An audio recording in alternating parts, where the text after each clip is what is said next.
Hi guys, it's been a while since I last made a K-pop opinions video, so I thought let's do one now. There are quite a few things that I want to talk about, and some of the opinions I have might be a bit controversial. I'm not trying to offend anyone, and these are just my opinions. They're not facts, and you're more than free to disagree with me. Just let me know what you think in the comments. Let's get into the video now.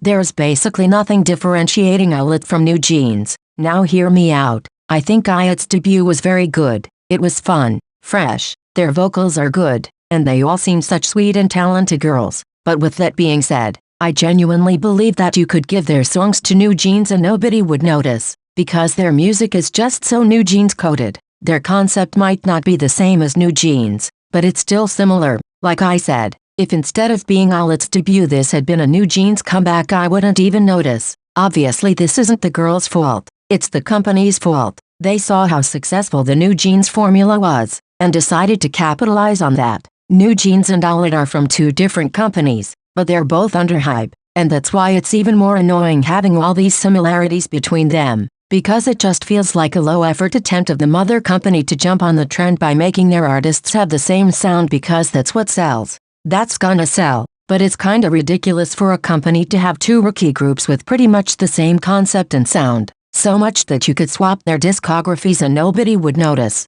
Fifth gen is not a thing. Okay, so I know there are gonna be some people that will think I'm incredibly wrong, but hear me out. I genuinely don't understand what is supposed to differentiate groups that you claim are fifth gen from fourth gen groups. For example, groups like ILIT, Baby Monster, Zero Base One, Rise and Boy Next Door. How are they different from groups like TXT, New Jeans, IVE, NMIX, aespa and LE SSERAFIM? I genuinely don't see it. Of course they all have their specific concept and sound that makes them different, but that has nothing to do with the generation and more so with each group. I've been into K-pop since third gen, and I remember that the switch from third to fourth gen was extremely clear. For example, there was a heavy insurgence of the teen crush concept, which was kind of a brand new concept because there was basically no one doing it in third gen. Then there was a whole trend of empty choruses, something that was pretty uncommon in third gen. Fourth gen was also filled with what many people would call noise music, not to mention the length of the songs decreased and we started having way shorter songs that didn't include bridges anymore.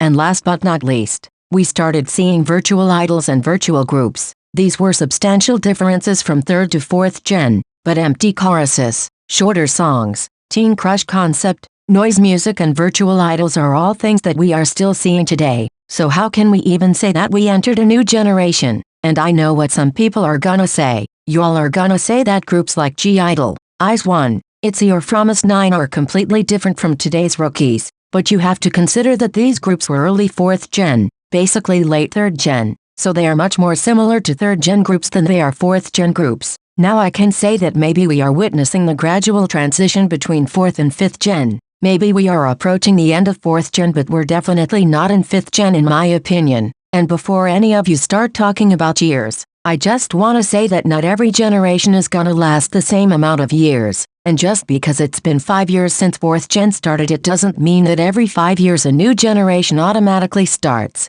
Fifth gen is mostly just a marketing strategy, a way for fans to claim their faves are the most successful because they can say they were the first to achieve things in this new generation without having to compete with fourth gen groups. Especially because fourth gen groups are definitely still dominating the industry right now, with the exception of some third gen groups. But anyway, I'm not claiming I'm right and all of you are wrong about this fifth gen thing. I actually don't think this is something that can be objectively proved, so just let me know what you think.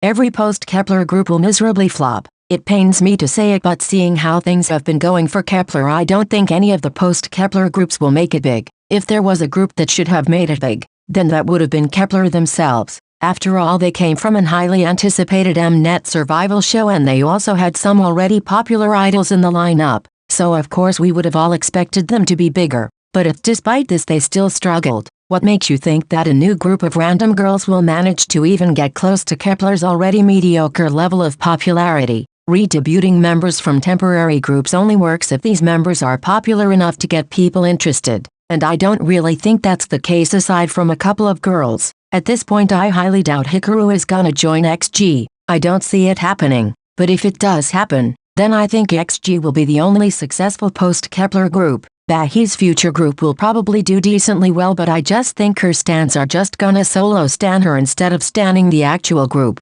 just like they have been doing for the past 2 years. The other member that is popular enough to carry a future group is Xiaodong, but I have a feeling she's not gonna re-debut in a new group and she'll just go back to China. But anyway, let me know what you guys think.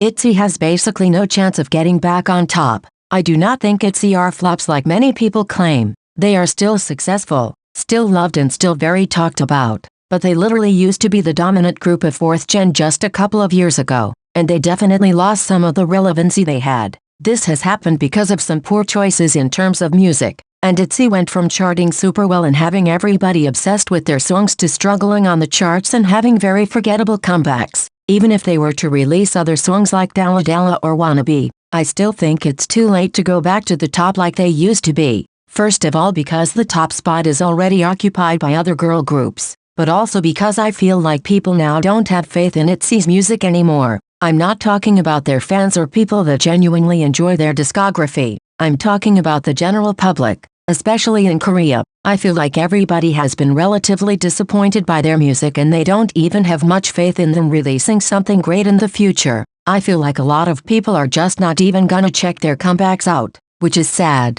But with so many new groups releasing such good and catchy music, it's hard to be remembered if nobody enjoys what you put out as much as they enjoyed the music you used to have in the past.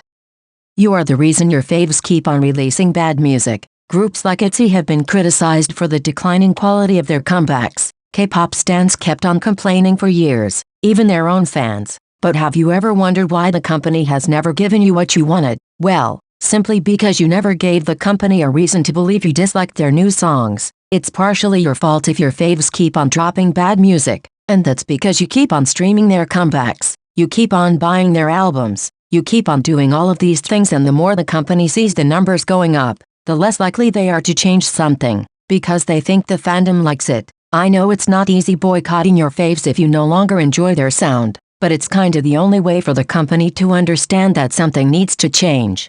Batter Up wasn't even bad, y'all just had way too high expectations. Okay, so I know that the discussion around Batter Up has kinda died down now, but I still wanted to talk about it, because I genuinely never thought the song was bad. When I first listened to the song I was sure it was gonna be horrible judging by how K-pop stans talked badly about it, but it was okay, definitely not as bad as y'all claimed it was. It's pretty clear to me that if it had been any other group releasing Batter Up, then people would have been much more neutral to the song instead of hating on it, and I can understand why some of you had this reaction. YG made us all have super high expectations with this debut, and naturally some people were let down by the quality of the song, not to mention we have all heard how talented Baby Monster are in terms of vocals, but their debut song didn't let them showcase their vocal talent, so it was quite frustrating, but it's because of the unrealistic expectations that you put on them that y'all hated the song this much. Obviously being Blackpink's sister group is a very big deal, everyone was gonna check this group out, and many people wanted to see them fail because they felt threatened by them, so of course they made such a big deal out of a relatively normal sounding song that wasn't even that bad. So in conclusion, I think Batter Up itself wasn't the problem was the fact that your expectations were way too high, and when it comes to YG, I think we should always be prepared to lower our expectations a little.